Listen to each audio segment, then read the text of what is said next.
Hello everyone, आप सभी का हमारे चैनल पे स्वागत है बच्चों। तो आज के इस वीडियो में हम क्लास 12 मैथमेटिक्स चैप्टर नंबर जो हमारा 10 है, सदिश बीजगणित की जो प्रश्नावली 10.3 है उसे हम करेंगे। तो इन क्वेश्चनों को करने से पहले बच्चों इसका जो बेसिक्स है वो हमें जानना बहुत ज़रूरी है। कुछ चीज़ें तो हम कक्षा 11 की फिजिक्स से ही पढ़ते हुए आ रहे हैं। तो सबसे पहला टॉपिक हम अभी इस पर आधारित प्रश्न भी करेंगे, है ना। तो सबसे पहला टॉपिक है दो सदिशों का गुणनफल, प्रोडक्ट ऑफ टू वेक्टर्स। ठीक है, दो सदिशों का गुणनफल। गुणनफल दो टाइप्स के होते हैं, सदिश गुणन, अदिश गुणन, जो कक्षा 11 की फिजिक्स में आप पढ़ के आए हो। ठीक है, एक होता है डॉट प्रोडक्ट, एक होता है क्रॉस प्रोडक्ट। ठीक है, वो सब चीज़ें आप जानते हो, वो भी मैं बताऊंगा। प्रक्षेप के बारे में भी हम जानेंगे, सब चीज़ें मैं आपके साथ शेयर करूंगा। तो वीडियो को लाइक कर दो क्योंकि आप बाद में भूल जाते हो। ठीक है बच्चों, तो सबसे पहले बात करते हैं। पहला जो टॉपिक है, पहला टॉपिक हमारा क्या है, दो, पहले ढंग से पहले बेसिक समझेंगे। दो सदिशों का गुणन, दो सदिशों का गुणन। ठीक है, पहले मैं इसके बेसिक को समझा देता हूँ। आशा करता हूँ आपको पहले से पता होगा, नहीं पता है तो कोई दिक्कत नहीं है, आप एक बार में ही समझ जाएंगे। अगर मानो मेरे पास दो सदिश, एक ए है और एक बी है। ठीक है, इस सदिश का नाम है आई प्लस 2j प्लस के 3k, और दूसरा मेरे पास b है, प्लस में ही ले रहा हूँ सारे अभी, 2ij प्लस k। ठीक है, सबके ऊपर कैप लगता है। तो पहली चीज़ जो मैं सीख रहा हूँ, दो टाइप के गुणन होते हैं। ठीक है, एक आपका आएगा a डॉट b और एक आएगा आपका a क्रॉस b। ठीक है, पहले a डॉट b को मैं समझाता हूँ। ए यहाँ लिख दीजिए i plus 2j plus 3k dot, और यहाँ हो जाएगा 2i प्लस ये j प्लस k। यहाँ कॉन्सेप्ट आपको पता ही होगा, आप जानते होगा। i डॉट i जो होता है वो 1 के बराबर होता है। बाकी अगर i के साथ j लग जाए तो उसका मान 0 होगा, i के साथ अगर k लग जाए तो उसका मान 0 होता है, etc। मतलब सेम टू सेम का मान 1 होगा, बाकी कोई आई के साथ कोई दूसरा, मतलब कोई डिफरेंट होंगे तो वो 0 हो जाते हैं। ये कक्षा 11 में आपने पढ़ रखा है। तो शॉर्ट ट्रिक क्या होता है इनका करने का, जैसे ये आई है, ये आई है, इनके गुणज लेने हैं। गुणज क्या 2 है और इसका गुणज क्या है 1 है। तो 1 गुणा 2, प्लस का चिन्ह है 2, और इसका है गुणज 1, इसका गुणज 3 है, इसका गुणज 1 है। तो आंसर आ जाएगा 2 2 3, 3 2 5 2 7। ये आ जाएगा हमारा a डॉट बी। ठीक है, अब a क्रॉस b में कैसा नियम चलता है मैं आपको समझा देता हूँ। पहले एक ऐसा गोल चक्का बनाता हूँ। ठीक है, ये i है, ये j है, ये k है। ठीक है, देखो इसमें क्या होता है ना, सिमेट्री दिखनी पड़ती है। अगर i क्रॉस j होगा, i क्रॉस j होगा तो वो k के बराबर होगा। ठीक है, k क्रॉस i होगा, k क्रॉस i होगा तो j के बराबर होगा। ठीक है, और i क्रॉस j तो हो चुका है k, और j क्रॉस k होगा तो वो i के बराबर होगा। j क्रॉस k होगा तो वो i के बराबर होगा, i j के। अगर सपोज करो इधर का उधर कर दिया जाए, सपोज करो j क्रॉस i कर दिया जाए, j पहले i बाद में, तो ये माइनस के बराबर हो जाएगा। ठीक है, i पहले आ जाए k बाद में आ जाए तो ये माइनस j के बराबर हो जाएगा। k पहले आ जाए और j बाद में आ जाए, डायरेक्शन चेंज हो जाएगी ना, तो माइनस i के बराबर हो जाएगा। सब में क्या होता है वो तो आप जानते ही हैं। अगर इसमें और बेसिक क्या होता है, अगर सेम टू सेम इसमें होता है ना, जैसे i क्रॉस i तो उसका मान 0 होता है। ठीक है, j क्रॉस j etc, ये बेसिक चीज़ आप जानते ही हैं। जैसे ये मैंने समझा दी, अब आपको निकालना है a क्रॉस b। ठीक है, a क्रॉस b निकालना है। तो इसको करने का तरीका क्या होता है, ये ऐसा चिन्ह बनाते हैं और यहाँ लिख देते हैं i j k, और इसके जो गुणांक है पहला 1 2 3 चिन्ह के साथ 1 2 3, फिर क्या है 2 1 1 2 1 1। अब इसमें लॉजिक क्या होता है ना, सिंपल, जैसे आपने पढ़ा होगा, आई के लिए इसके गुणा इसके साथ 2 1 कम 2, गुणा खत्म, माइनस लग जाएगा, 3 1 कम 3। ठीक है, कोई दिक्कत, कोई परेशानी नहीं होगी। आई खत्म, जे लगा दो। जे के लिए 3 के गुणा 2 से होगा, पहले इसके 3 दूनी 6 और 1 कम 1। ठीक, 1 कम 1। अब आपको के निकालना है, के वाले के लिए इसको छुपाओ, 1 कम 1 और 2 दूनी 4। ऐसा आपने गुणा वज्रगुण विधि में पढ़ रखा होगा छोटी क्लासों में। ठीक है, यहाँ प्लस लिया है तभी इसका वो हमने किया है। यहाँ से आपका आ जाएगा माइनस के 1 आई प्लस के 5 जे और यहाँ से आ जाएगा माइनस के 3 के। आंसर देखो, सिर्फ जे वाले के लिए डायरेक्शन चेंज होगी, डे वाले के लिए नियम चेंज होगा। 3 दूनी 6, इसकी गुणा इससे पहले होगी अगर प्लस में लेते हो। अगर तुम माइनस में लोगे तो फिर जे के लिए 1 गुणा 1 3 गुणा 2 ये होगा। ठीक है, लेकिन आंसर तो वही आना है। तो ये ऐसे होता है। तो 2 टाइप के गुणन होते हैं तो सदिश हो गए, एक डॉट प्रोडक्ट, एक है क्रॉस प्रोडक्ट। ये चीज़ आप सीख के बेसिक है ना। अब आते हैं इसके कोण निकालने की बात करेंगे। 2 सदिशों का अदिश गुणनफल। ठीक है, स्केलर जो डॉट प्रोडक्ट कहते हैं है ना, डॉट वाला जो ये डॉट लगाता है ना वो अदिश गुणन होता है और जो क्रॉस होता है वो सदिश गुणन होता है।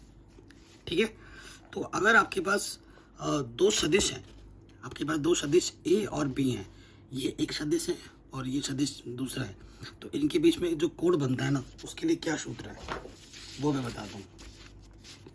ठीक है, नेक्स्ट टॉपिक है 2 सदिशों के बीच का कोण। 2 सदिशों के बीच का कोण। ठीक है, कोण को अंग्रेजी में क्या कहते हैं बच्चों, एंगल। तो देखो मैं चित्र भी बना देता हूँ। ये एक सदिश है, ये एक सदिश है। ठीक है, इस सदिश का नाम हमारा ए है, इस सदिश का नाम हमने दिया बी, और इनके बीच जो कोण बन रहा है वो है हमारा थीटा। ठीक है, तो इसका जो सूत्र होता है ना, इसका जो सूत्र होता है कॉस थीटा बराबर, ठीक है, कॉस थीटा बराबर होता है ए डॉट बी। सदिश है ए डॉट बी, बट्टे में लग जाता है मॉडुलस ए गुणे में मॉडुलस बी। ये होता है सूत्र। यहाँ से आपका थीटा मिल जाएगा। थीटा बराबर क्या हो जाएगा, इधर के कॉस इनवर्स और ब्रैकेट के अंदर हो जाएगा A dot B modulus A modulus B. इस तरीके से आप सूत्र निकाल सकते हैं। इस सूत्र से आप थीटा कोण निकाल सकते हैं। आई बात समझ में, कोई दिक्कत, कोई परेशानी नहीं है। अब मैं आपको कुछ यहाँ पर नोट लिखा हुआ है, उसे आप अपने नोट बुक में लिख लेना। क्या है, यदि सपोज करो अगर ए सदिश 0 है या फिर बी सदिश 0 है तो थीटा परिभाषित नहीं होगी तब, और इस स्थिति में ए डॉट बी 0 हो जाएगा जो कि परिभाषित नहीं है। बट्टे में 0 हो जाएगा तो किसी के बट्टे में जब 0 हो जाते हैं वो अपरिभाषित हो जाता है, तो ऐसा स्थिति पॉसिबल नहीं है। अब कुछ इसमें नोट्स हैं, जैसे ए और ये जो डॉट बी होता है एक वास्तविक संख्या आती है हमेशा। जैसे मैंने अभी आपको निकाल के दिखाया था ना, 2 सदिशों का जब गुणन किया था हमने, ए डॉट बी किया था तो एक वास्तविक संख्या आई थी 7।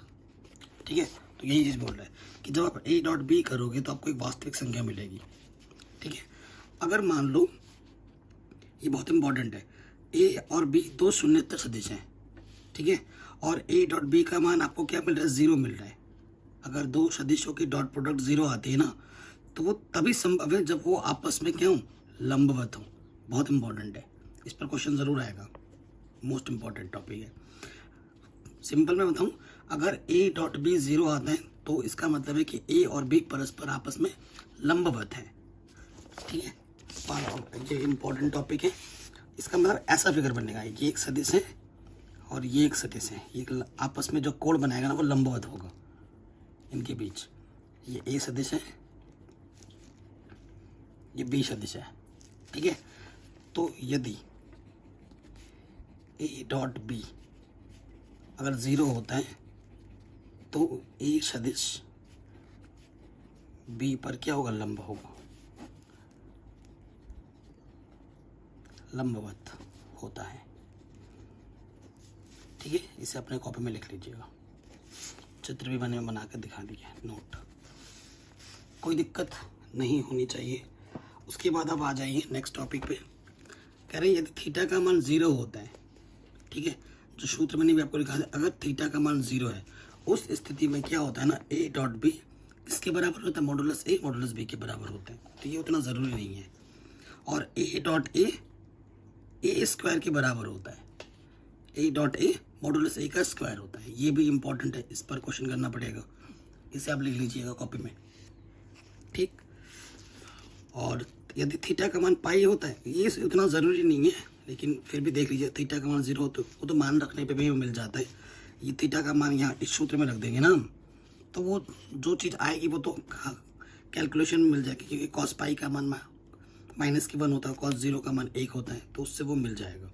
बाकी ये सब तो मैंने ऑलरेडी बता दिया है आपको। और A dot B dot A के बराबर होता है, ठीक है। तुम ए डॉट बी करो या बी डॉट ए करो, वो आपस में बराबर होता है। इसे भी आप कॉपी में लिख लीजिएगा, ठीक है। मैंने क्वेश्चन में ए डॉट बी निकाला था, तुम बी डॉट ए निकालोगे तब भी आंसर साथ ही आएगा, लेकिन A cross B cross A बराबर नहीं होते हैं, ये ध्यान रखना। लेकिन A dot B dot A के बराबर होता है, ठीक। उसके साथ साथ इसमें साहचर्य नियम भी लगता है, और साहचर्य नियम बोल रहा हूँ, इसे क्या बोलते हैं हिंदी में, एसोसिएटिविटी अंग्रेजी में बोलते हैं। ये चीज़ भी लगती है, वितरण नियम के डिस्ट्रीब्यूटिव लॉ इसमें लगता है, ये चीज़ होती है, आगे पीछे कर सकते हैं इसमें। नेक्स्ट जो टॉपिक आ रहा है वो बहुत ज़्यादा इम्पोर्टेंट है, ठीक है, और इस पर भी क्वेश्चन आते हैं। इसको अच्छे से पहले समझाऊंगा मैं सबसे इजी वे में, ठीक है, सबसे इजी वे में आपको समझाऊंगा, और इस पर तो क्वेश्चन आते ही आते हैं हर साल। क्या है टॉपिक है बच्चों, एक सदिश का किसी दूसरे सदिश पर किसी रेखा पर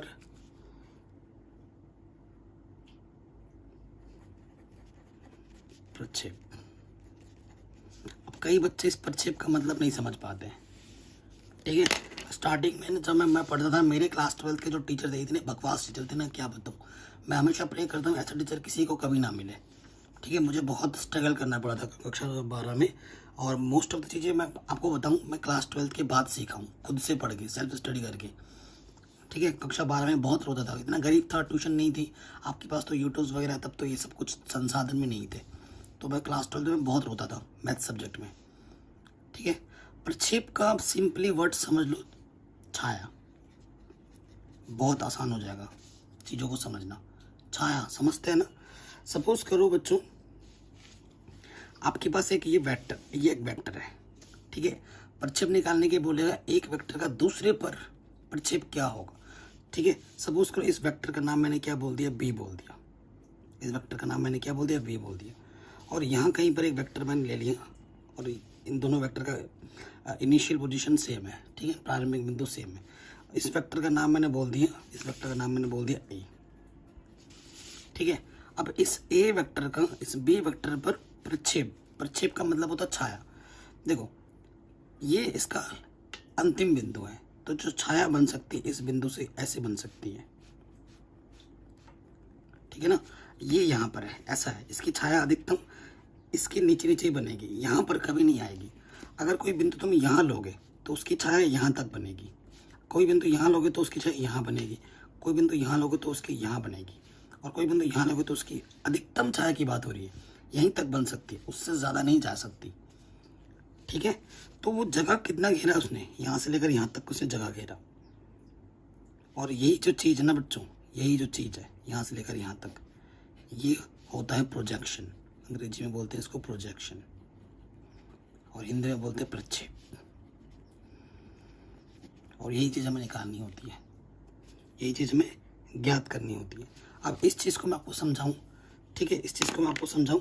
और यहाँ से यहाँ तक का देखो, ये एक वेक्टर है बी और ये वेक्टर है ए, इसके बीच में जो कोण बनता है ना, इसे मैंने, कोण इधर से जाता है यहाँ से ऊपर, ठीक है, ये थीटा कोण हो गया, ठीक। अब इसका जो मान होता है, ठीक है, इसका मान होता है ए साइन थीटा और इसका मान होता है ए कॉस थीटा। अब ये चीज़ मैं आपको और थोड़ा एक्सप्लेन करता हूँ। जैसे ये है, ठीक है, यहाँ पर हमारा कोण क्या है, थीटा है, ठीक है, यहाँ पर ये चीज़ है, और बेसिकली अगर देखा जाए तो ये क्षैतिज दिशा में और ये ऊर्ध्वाधर दिशा में है। ये क्या है?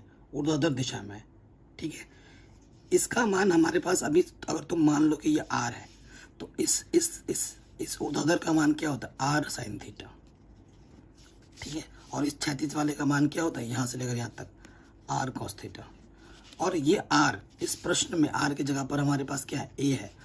तो इसका मान क्या हो जाएगा? इस कॉम्पोनेंट का मान ये हो जाएगा मॉडुलस ए साइन थीटा।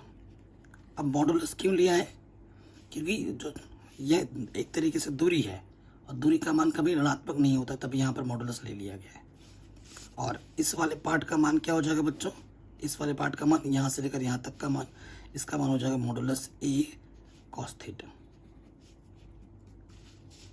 ठीक है, मैं डिटेल में समझा रहा हूँ आपको आसान शब्दों में, ये ठीक है? कोई दिक्कत?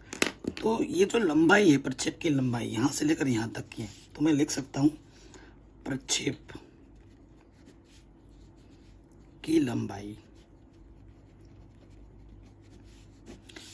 प्रक्षेप क्या है एक्चुअली? इस वेक्टर का, इस सदिश का इस वेक्टर पे जो छाया है वही प्रक्षेप है। इसका इस पर, इस वेक्टर का इस पर छाया है। ठीक है ना, वो चीज़ ध्यान इंपॉर्टेंट है। तो प्रक्षेप की लंबाई हमारे पास क्या है बच्चों? ये है ए कॉस थीटा मॉडुलस में। ठीक है, अभी इससे पहले मैंने अभी आपको एक चीज़ समझाई थी। अगर आपके पास दो वेक्टर हैं, ये ए वेक्टर है, ये बी वेक्टर है, तो आपको पता है कि ए डॉट बी, ठीक है, ए डॉट बी क्या होता है बच्चों? ए डॉट बी जो होता है वो आपका होता है modulus A modulus B cos theta. तो यहाँ से कॉस थीटा का मान क्या आ जाएगा बच्चों? ये चीज़ आ जाएगी। ठीक है, उस चीज़ को लाने के लिए, देखो इस चीज़ को लाने के लिए क्या करना पड़ेगा मुझे? देखो यहाँ पर ऑलरेडी ए कॉस थीटा है, ए कॉस थीटा है। मुझे अगर मैं बी मॉडुलस बी से ऊपर नीचे भाग दे दूँ इस वाले में, ऑलरेडी यहाँ पर ये चीज़ है। मैं क्या कर रहा हूँ? मॉडुलस बी से ऊपर भी गुणा किया, मॉडुलस बी से मैंने नीचे भी गुणा किया, और ये चीज़ है। तो ये चीज़ क्या हो जाएगी बच्चों? ये चीज़ हो जाएगी ए डॉट बी।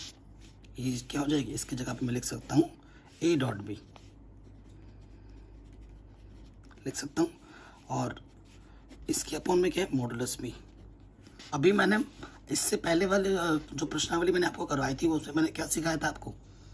मात्रक सदिश। अगर सपोज करो ए कोई सदिश होता था, उसका मात्रक सदिश ए क्या होता था? वो क्या होता था? ए वेक्टर अपॉन उसका मॉडुलस। ठीक है ना, ये क्या है? बी वेक्टर अपॉन उसका मॉडुलस। तो ये क्या हो जाएगा? B cap. ठीक है, अगर शॉर्ट में बताऊं तो ये क्या हो जाएगा? B cap. तो इस सदिश पर जो प्रक्षेप है वो निकालने का सूत्र भी मिल गया हमें, और इसी के द्वारा आपको कैलकुलेशन करनी पड़ेगी, हल करने पड़ेंगे क्वेश्चंस को। ठीक है, तो ये ए सदिश का बी सदिश पर प्रक्षेप, ये होता है फार्मूला। और मैंने आपको हर एक चीज़ डीपली और आसान तरीके से समझा दिया है, कोई दिक्कत नहीं होनी चाहिए। ठीक है, अगर दिक्कत परेशानी है तो एक बार वीडियो को दोबारा देखें। ठीक है, इसमें कुछ कंडीशन है। ये जो मैंने आपको फिगर समझाया था वो इसमें समझाया था 90 वाले में। ये चीज़ इधर भी हो सकती है, इधर जगह चला जाए तो इधर प्रक्षेप बनेगा, अगर इधर आ जाए तो इधर प्रक्षेप बनेगा। चारों क्वाड्रेंट के फॉर्म में बना के रखा है एनसीईआरटी में। लेकिन जो मेन चीज़ है वो मैंने बता दी है, और उसी पे ही क्वेश्चन आपका आराम से बन जाएगा। अब इसमें कुछ नोट लिखे हुए हैं, उसको समझते हैं। प्रक्षेप की बात मैंने कर दी, वो सब छोड़ दिए, ये भी मैंने समझा दिया, ये हो चुका है। अब आपको जो मेन याद रखने हैं, ये 3 और 4 ये पॉइंट आपको याद रखना है। इस पर आपके बहुविकल्पी प्रश्न बन सकते हैं। अगर थीटा का मान 0 है तो ए बी का प्रक्षेप स्वयं ए बी होता है। मतलब अगर थीटा का मान 0 ना, जिस चीज़ का प्रक्षेप निकाल रहे हो उसका मान वही होगा। ठीक है, अगर थीटा का मान पाई है तो ए बी का प्रक्षेप, तो ए बी का प्रक्षेप फिर उल्टा डायरेक्शन बी ए होगा। ठीक, इसे आप याद रखिएगा।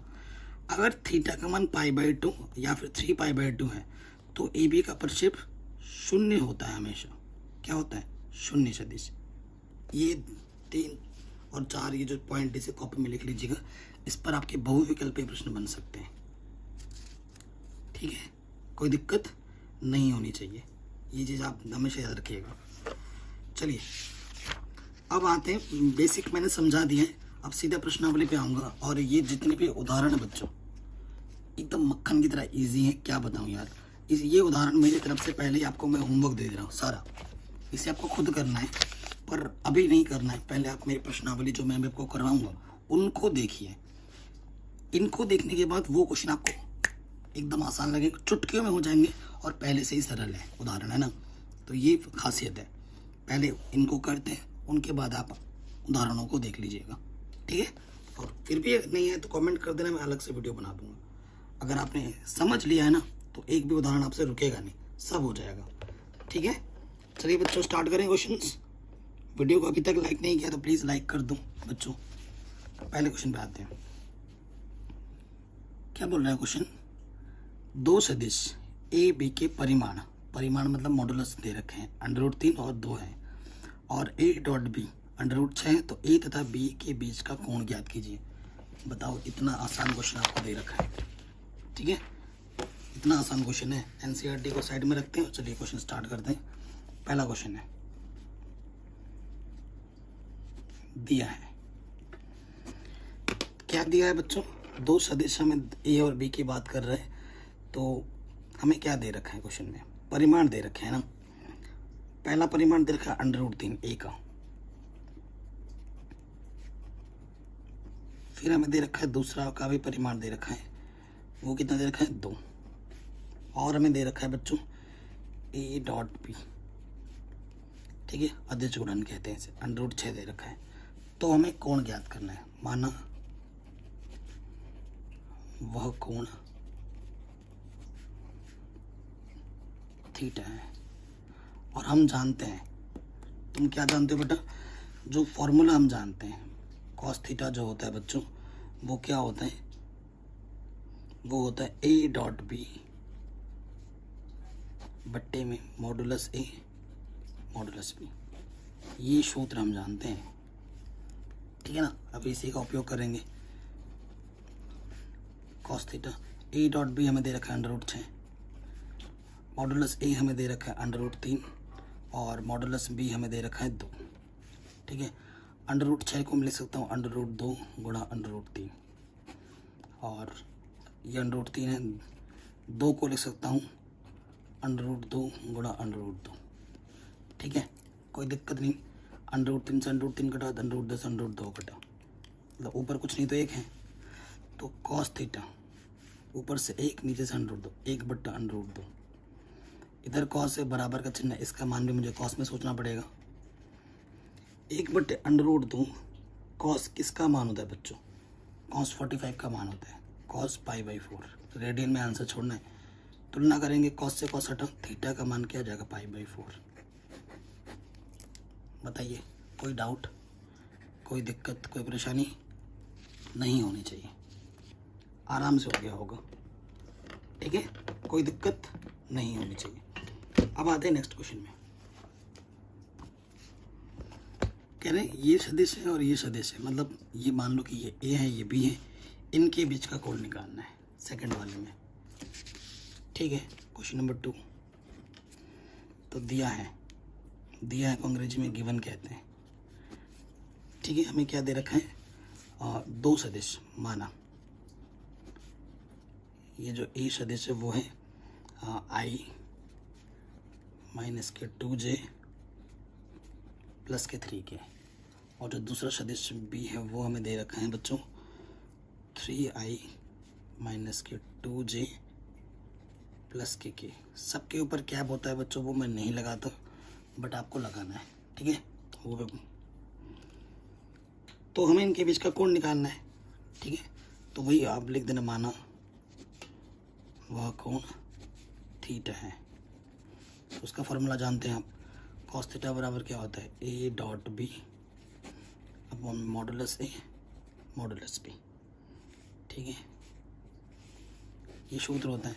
तो इन चीज़ों को पहले कैलकुलेट कर लो, ए डॉट बी निकालना पड़ेगा। ए क्या है बच्चों, i 2j, ये ए है और ये बी है, ठीक है। तो मैंने आपको बताया आई की गुणा आई से लेती हैं 3 और इसका गुणा 1, 3 1 कम 3, माइनस माइनस प्लस 2 दूनी 4 प्लस प्लस 3 और इसका गुणा 1, 3 1 कम 3, तो ये आ गया 10। ठीक है, अब हमें मॉडुलस ए निकालना है। ये ए है ना, गुणज आई के गुणज 1, जे का गुणज माइनस के 2 स्क्वायर, के का गुणज 3 स्क्वायर। हल कर लो, ये आ गया 9, तो ये आ जाएगा √14। अब हम मॉडुलस बी निकालेंगे। ये बी है 3 का स्क्वायर माइनस 2 का स्क्वायर प्लस के का गुणज 1 है, तो ये भी शायद वही आ जाएगा 9 4 1 √14। ठीक, अतः cos थीटा,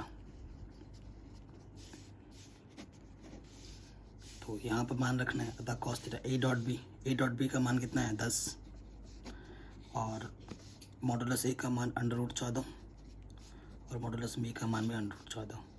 √14 गुना √14 सिर्फ 14, 2 पंजे 10, 2 सत्ते 14, तो कॉस है इधर आके इन्वर्स में लग जाएगा, कॉस इन्वर्स 5/7। ये आपका आंसर आ गया। ठीक, कोई दिक्कत कोई परेशानी नहीं होगी, क्लियर, आराम से हो गया। अब आते हैं क्वेश्चन नंबर 3 में। क्वेश्चन नंबर 3 में आ जाओ। कह रहे हैं आई प्लस जे पर सदिश आई माइनस जे का प्रक्षेप ज्ञात कीजिए। इस पर इसका प्रक्षेप ज्ञात करना है, ये भी इम्पोर्टेंट है।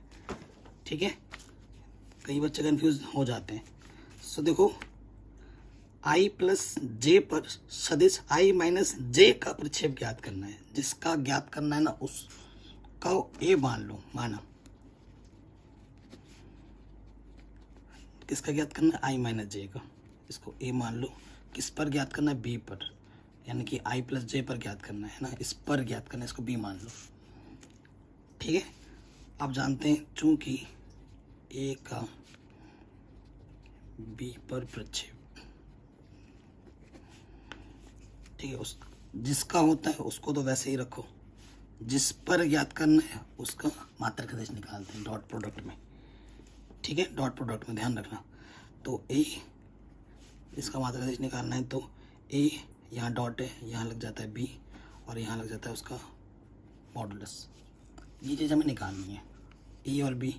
ए हमारे पास है आई माइनस जे, बी हमारे पास है आई प्लस जे, और बी ये है मॉडुलस निकालना बी का, आई का गुणा 1 जिसका गुणा 1। ठीक है, आई के साथ गुणा होगा 1, आई का गुणा 1 है, यहाँ पे भी 1 है, 1 है कम 1, माइनस प्लस माइनस, इसका गुणा 1 है, इसका गुणा 1 है 1, और यहाँ आ जाएगा 1 और 1 2, 0/√2, तो आंसर आ जाएगा 0। 0 के बट्टे कुछ भी हो वो क्या होता है, 0 होते हैं। ठीक हो गया, कोई दिक्कत नहीं। नेक्स्ट क्वेश्चन में आते हैं। सदिश, इस सदिश पर प्रक्षेप निकालना है, यानी कि ये ए है, इसको बी मानना पड़ेगा। Question number 4।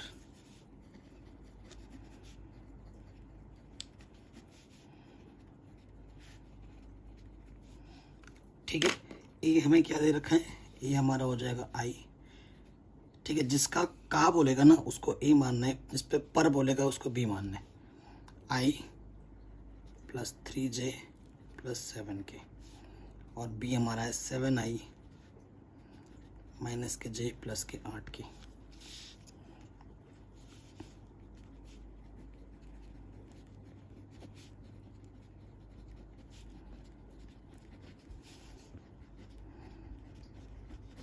ठीक, इसका सूत्र क्या होता है, ए डॉट ये चीज़, यानी कि ए डॉट बी अपॉन में मॉडुलस के बी। है कि नहीं। तो ए क्या है हमारे पास, आई प्लस 3j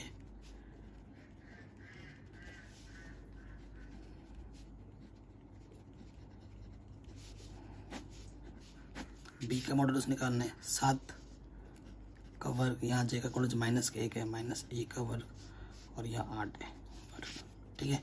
अब ऊपर कैलकुलेशन करनी है, इसका गुणा जो 1 है इसका गुणा 7 है, 1 7 7 प्लस इंटू माइनस माइनस 3, इसका गुणा 1 है, 3 1 3 प्लस इंटू प्लस 7 8 56 और इसको कैलकुलेट करो, 7 7 49, 1 का वर्ग 1, 8 8 64, ठीक है।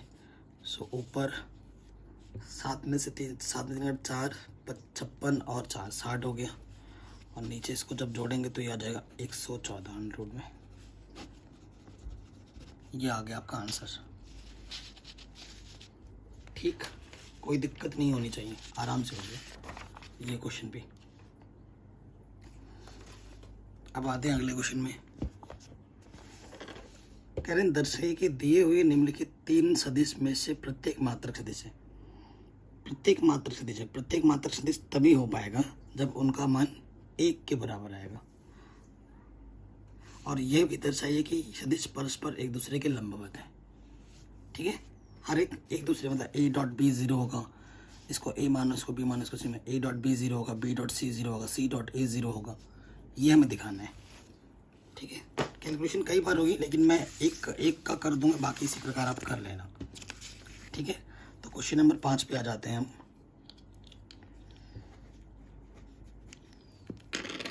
क्वेश्चन नंबर 5 में हमें क्या दे रखे हैं, माना करके लिख देते हैं। जो ए वेक्टर है 1 के बट्टे में 7 है और ऊपर है 2i plus 3j plus 6k, ठीक है। फिर दूसरा बी वेक्टर मान लो, वो हमें दे रखा है 1 बट्टे 7 3i माइनस के 6j प्लस के 2k। और जो सी वेक्टर दे रखा है हमें, सी वेक्टर का दे रखा है 1 बट्टे 7 6i प्लस के 2j माइनस के 3k, ठीक। सबसे पहला काम जो हमें करना है कि हर एक वेक्टर मात्रक सदिश है, ये हमें दिखाना है, ठीक है। यहाँ लिखेंगे यदि ए मात्रक सदिश है तो इसका जो मान है वो 1 के बराबर होना चाहिए। इसी प्रकार अगर ये मात्रक सदिश, इसका मान भी 1 होना चाहिए, इसका मॉडुलस का मान भी 1 होना चाहिए। अर्थात कैलकुलेशन करके देखते हैं। देखो एक चीज़ मैं आपको बता दूं, जो कोफिशिएंट है ना, जो उभयनिष्ठ है, उसका स्क्वायर वगैरह नहीं करना है, ये ध्यान रखना। 1 बट्टे 7 बाहर आ जाएगा टोटल के, ठीक है। बाकी जो चीज़ें हैं उसका अंडर रूट में स्क्वायर कीजिए। 2 का वर्ग प्लस 3 का वर्ग प्लस 6 का वर्ग, सो ये तो 1 बट्टे 7 है। 2 का वर्ग 4, 3 का वर्ग 9, 6 का वर्ग 36, 36 और 4 40 49, अंडर रूट 49 बट्टे में 7, 7 बट्टे में 7, 7 1 कम 7। चूंकि मॉडुलस ए का मान 1 है, अतः ए एक मात्रक सदिश है,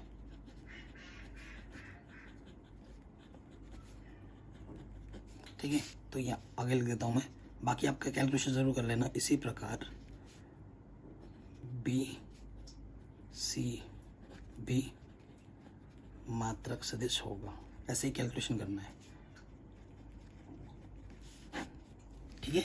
ये जो बी वेक्टर है और ये जो सी वेक्टर है वो भी क्या हो जाएंगे, मात्रक सदिश हो जाएंगे। कोई दिक्कत, कोई परेशानी नहीं है। इसके लिए भी कैलकुलेशन करके देखना, इसके लिए भी देखना, वही आएगा।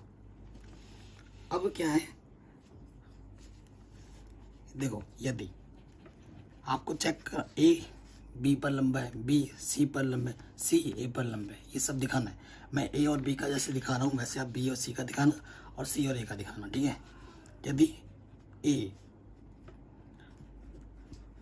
बी पर लंबवत है तो ए डॉट बी शून्य होगा। ठीक है, ये चीज़ हमें शो करके दिखानी है। तो अर्थात निकालो ए डॉट बी।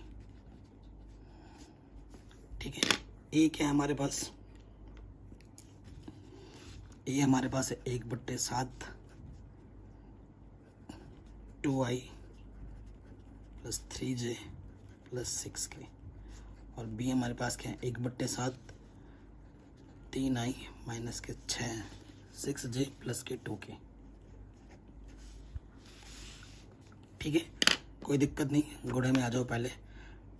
1 कम 1 7 7 49, 1/49 तो बाहर आ गया। अब जानते हो आई क्या गुणा आई के साथ? 3 दूनी 6 plus minus minus 3 छंग 18 plus plus 6 दूनी 12। तो देखो 12 और 6 क्या हो गया? 18, और ये माइनस के 18 बट्टे में 49, तो 0/49 यानी कि 0। चूंकि ए डॉट बी 0 है, अतः ए बी पर लंब होगा। ठीक है, लंब होगा, ये आपका आंसर आ गया। इसी प्रकार बी वेक्टर सी पर तथा सी वेक्टर ए पर लंब होगा। ठीक है, ये चीज़ आपको कैलकुलेट करनी है, मैं तो ऐसे छोड़ दे रहा हूँ, बट आपको करनी है। कर लोगे, कोई दिक्कत वाली बात तो है नहीं, इसमें आराम से हो जाएगा। ये बी वेक्टर है, ये सी वेक्टर है, ये ए वेक्टर है। जैसे मैंने ए डॉट बी निकाला, आपको बी डॉट सी निकालना है, फिर सी डॉट ए निकालना है। ठीक है, कोई दिक्कत नहीं होनी चाहिए। अब आते हैं नेक्स्ट क्वेश्चन में। बहुत ही शानदार जानदार इंपॉर्टेंट क्वेश्चन है। क्वेश्चन क्या बोल रहे हैं? यदि ये चीज़ इसके बराबर है और मॉडुलस ए 8 इसके बराबर है, तो ए एवं बी ज्ञात कीजिए। ठीक है, मॉडुलस ए, ठीक है, ए का परिमाण और बी का परिमाण हमें ज्ञात करना है। ठीक है, और ये क्वेश्चन जब मैंने बोर्ड एग्जाम दिया था ना, तब पूछा गया था। बहुत आसान सा क्वेश्चन है, स्टार्ट करते हैं बच्चों। Question number 6। ठीक है, वीडियो को लाइक नहीं किया तो प्लीज़ लाइक कर दीजिए बच्चों। हमें क्या दे रखा है? हमें दे रखा है कि जो ए वेक्टर का परिमाण है वो 8 वेक्टर बी के परिमाण के बराबर है। मतलब ए का परिमाण बी के परिमाण के 8 गुना है, ये चीज़ हमें दे रखी है। और हमें मॉडुलस ए का परिमाण व बी का परिमाण हमें ज्ञात करना है। ए और ठीक है, ये क्या होंगे? और ये चीज़ हमें दे रखी है कि जो ए प्लस बी वेक्टर है उसका जो डॉट प्रोडक्ट है ए माइनस बी वेक्टर की, वो हमें 8 दे रखा है। वो हमें क्या दे रखा है बच्चों? 8 दे रखा है। ठीक है, सो आगे हमें इसको क्या करना? हल करना है। देखते हैं। सो देखो, प्रोडक्ट करके मैं सिखाता हूँ, मैं डिटेल में करूँगा, शॉर्टकट नहीं। ए डॉट प्रोडक्ट ए के साथ, ठीक है, फिर ए का ये प्लस का, ये माइनस का, माइनस लग जाएगा।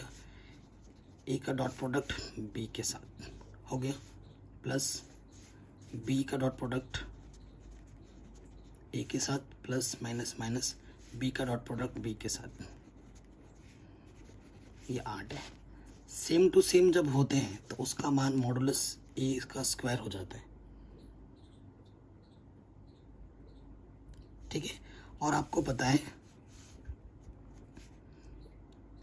A dot B B dot A बराबर होता है ना? तो ये ए डॉट बी और B dot A same to same चीज़ें, प्लस माइनस कट गए, तो यहाँ से माइनस बी डॉट बी यानी कि माइनस इसका स्क्वायर 8। और ए हमें 8 भी दे रखा है। ठीक है, इसका मान हमें 8 भी दे रखा है। ठीक है, समीकरण 1 से। ठीक है, यहाँ मान रख देंगे। मॉडुलस ए का स्क्वायर है तो ये है 8 modulus B square. 8 8 64, 64 B square और उधर है मॉडुलस बी स्क्वायर। और यहाँ 8 घटाओगे 64 में से 1 तो यह 63 आ जाएगा 63। ये गुणे में रखे क्या हो जाएगा, बट्टे में।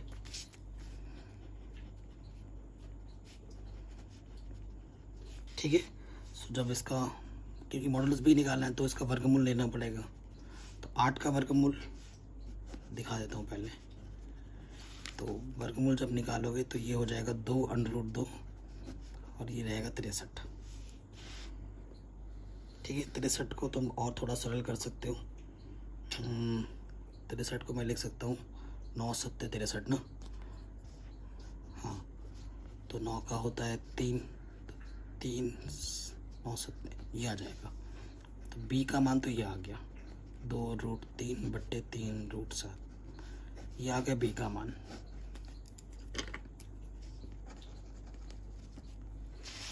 ठीक है, अब आपको a का मान निकालना है। यहाँ से आ जाएगा समीकरण 1 से, चूंकि a का जो मान है वो 8 b के बराबर है और b का मान उठाकर तुम यहाँ पे रख दो। तो 8 ये है 2√3/3√7। तो मॉडुलस ए का मान क्या आ जाएगा, 8 दूनी 16√3 बट्टे में 3√7।